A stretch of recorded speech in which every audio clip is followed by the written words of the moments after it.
Is Oklahoma a sleeper team for the college football playoff in 2025? That feels a little too rich right now after last season. However, based off the moves made this past offseason, I believe that Oklahoma is the most unpredictable team in college football next year because various outlooks could happen. Behind a new quarterback, they could finish 9-3 with a top 25 scoring offense, get a few upset wins, and Brent Venables' job is safe. Or they could have insufficient quarterback play. The offense takes a step backwards. The defense spirals out of control, and they're hitting reset Norman by November.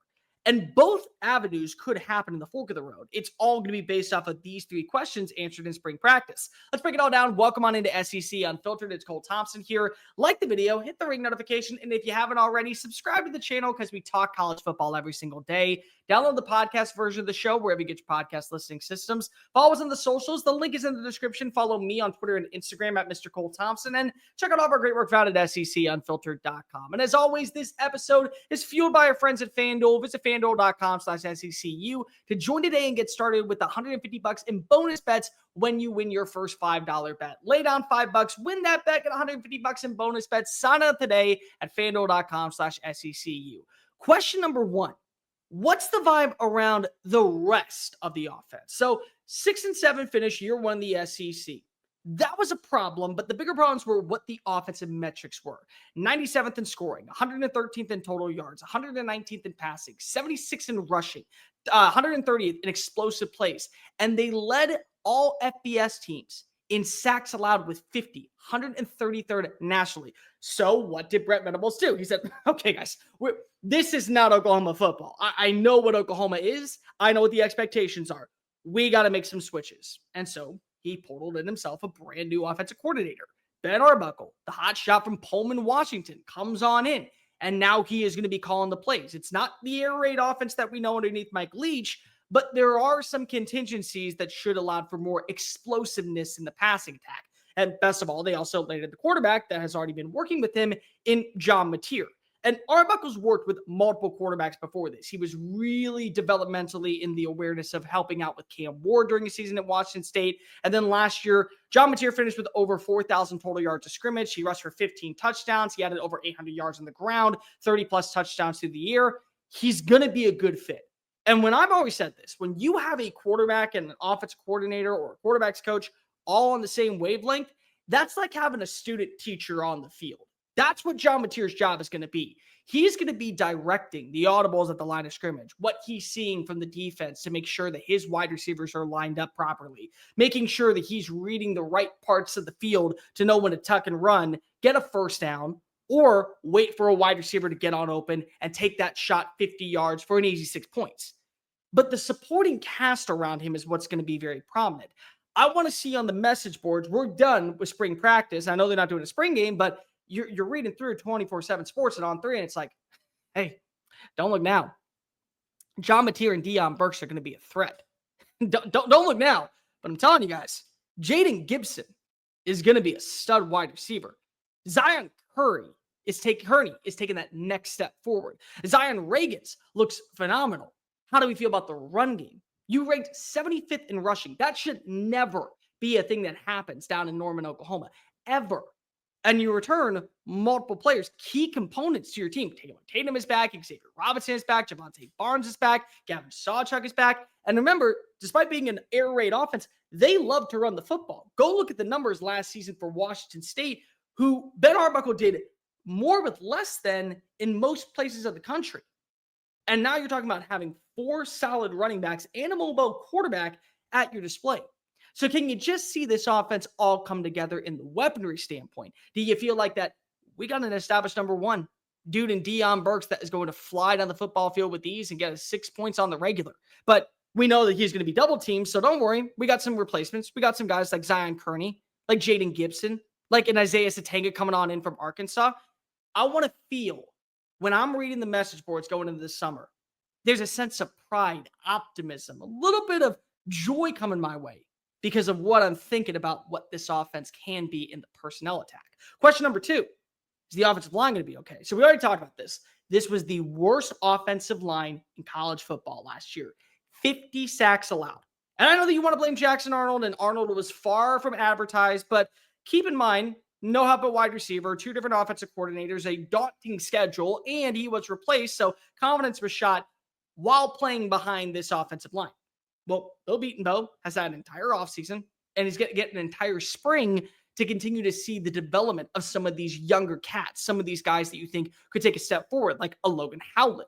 Maybe you look at a guy like a Troy Everett. Can he get better at center? Jacob Sexton's coming on back in. What do you think about Derek Simmons coming on in, the West Carolina transfer? Is he going to be a perfect replacement on the right side that is going to actually elevate your passing attack because if your quarterback's going to have more time? And then you look at the younger guys that come on in.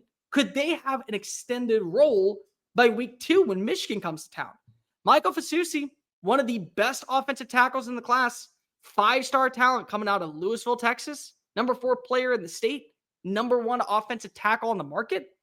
Can he be a dominant force from week 1? And how quickly do you feel like that we don't need to utilize him? No, we're good with our starting 5, but let's get him up to speed a little bit. Oh, he's feeling good in the comfortableness of the offense. He's not mastering it, but he has the good premise down. He has a good baseline in motion to where if we got to call on him and say week 7, Red River Shootout comes around and we're down a guy. We're losing Derek Simmons. He can come and be a plug-and-play replacement, and we don't miss a beat offensively. We're still executing on third down. We're still having a dominant force when it comes to our rushing attack. We're getting more than 3 yards a carry. We feel like that we've taken those the next step forward. Those are the things I'm looking for in the offensive line. What's your protection look like? How do you feel if you're John Mateer sitting in the back and you're doing a 7-step drawback and you realize, I have time to throw. I can let a play unfold. I don't have to tuck and run just to go ahead and save face and not lose yards. Maybe just get back to the line of scrimmage. I feel like that this unit is doing its job. Can you feel that comfortable? Can you feel like that 5 guys you got to try it out in week 2 when you face off against a team that is very well unknown, much like you, but it's in your backyard? You can be the dominant force against a Big Ten team. You can show what Texas showed last year. Hey, we may be a newcomer to the conference, but we understand what the assignment was when we signed on the dotted line to represent the Southeastern Conference. We get all that. Do you have those 5 guys? Doesn't have to be the right 5. Doesn't have to be the 5 that feel like that they're guaranteed to be starters or the 5 that we saw last year.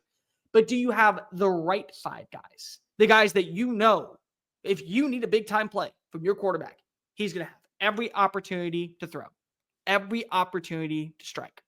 When the game tips off, the NBA action is just beginning on FanDuel, America's #1 sportsbook, because FanDuel is your home for NBA live betting. Even if you miss the first few minutes of a game or want to bet on a fourth quarter comeback, you can make your picks from the first whistle until the final buzzer. Plus, you can even combine your live bets into a same-game parlay for a shot at a bigger payout. However you want to play, now is the perfect time to join. New FanDuel customers get started with $150 in bonus bets with your first $5 bet win. Just visit FanDuel.com/SECU to join today. That's FanDuel.com/SECU for your shot at $150 in bonus bets. Make every moment more with FanDuel, the official sports betting partner of the NBA. Disclaimer: must be 21 plus and present in select states. For Kansas, in affiliation with Kansas Star Casino, and 18 plus in DC. First online real money wagers only. $5 first deposit is required. Bonus issues with non-withdrawable bonus bets, which expire 7 days after receipt. Restrictions apply. See terms at sportsbook.fanduel.com. Gambling problem? Call 1-800-GAMBLER or visit fanduel.com/RG. Call 1-888-789-7777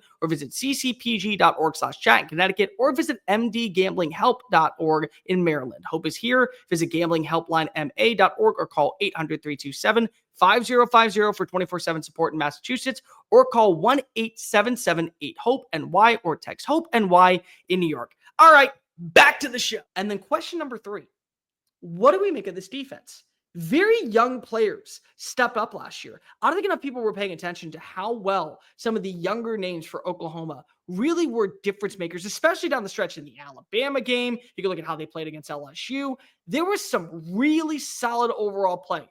Jaden Jackson, Eli Bowen at cornerback. You also still have really good players from David Stone who could be taking another step forward. I love what you've seen from this team. I mean, especially when you look at Jackson, who finished last year with 28 tackles, 3 tackles for losses, and 2 sacks, probably playing better than most freshman defensive linemen in college football. How do you feel about some of the guys that have to come on in and replace the veterans? No more Danny Stutzman, no more Billy Bowman. How do you make sure that they're taking those necessary steps towards? Because that's Brent Venables' calling card. If I was just a defensive-minded, if I was a head coach in college football and I needed a defense coordinator and I could pick from anybody in the sport, Brent Venables would be on my extremely short list. Him and probably one other name that we'll leave quiet for now because I don't want them stealing them from Thompson Tech anytime soon. They would be the only offers that I would say, and I would make them turn me down. But you got to be able to see that next step forward. Kendall Daniels comes on in from Oklahoma State. He's going to play that cheetah role the way that Isaiah Simmons did when he was at Clemson. Can he develop into that next stage of his game? And remember, he was the Big 12 Defensive Freshman of the Year. You got Kip Lewis back. Can he be that X-factor leader the way that Danny Stutzman was? Our Mason Thomas is back on the defensive line. Dominic Williams is back. Can create havoc in the front seven? Marvin Jones comes on in from Florida State. One of the most revered prospects when he was coming out of Georgia, never found his footing down in Tallahassee. Can BV bring him back to the level of consistency that we saw when he was coming out of high school? Peyton Bowen's a year older.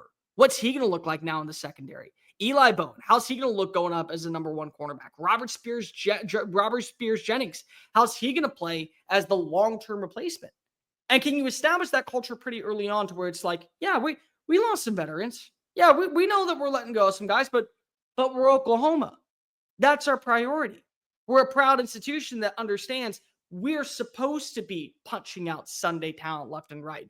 And then when they leave for the big time game, well, we don't have to worry about it because we knew the guy waiting in the wings was good enough to start. Just the guy ahead of him was a little bit more seasoned. He had a little bit more pump to him, had a little bit more consistency, experience. But if we had to throw him out there for 2 or 3 games, we would have been content. I'm Brent Venables. I know what that's all about. Can you establish that type of alpha mentality? Because when you look at the schedule, it's the second hardest, in my opinion, in the SEC.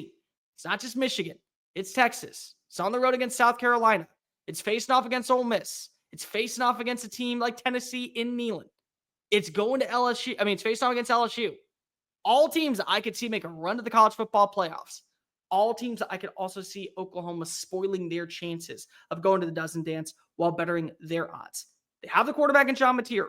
For my money, he is the 3rd best quarterback in the conference going into week 1. For my money, they have a solid experience in the running back room.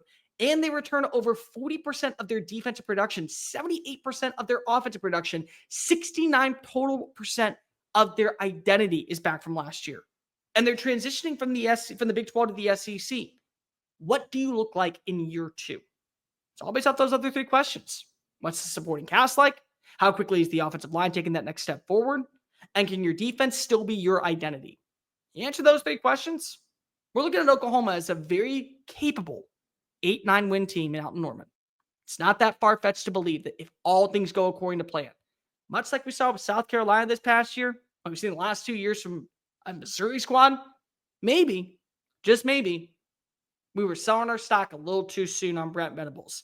And the Sooners are punching their ticket to a 12-team college football playoff. But let me know in the comment section down below, what are the 3 major questions you would like answered during spring practice in the upcoming weeks? Like, review, hit subscribe. Make sure you're following us on all the social channels, TikTok, Facebook, Instagram, Twitter. Follow me at Mr. Cole Thompson and check out all of our great work found at SECUnfiltered.com. Until next time, folks, I am Cole Thompson. Boomer! You're going to be fine in 2025. I promise you. Peace.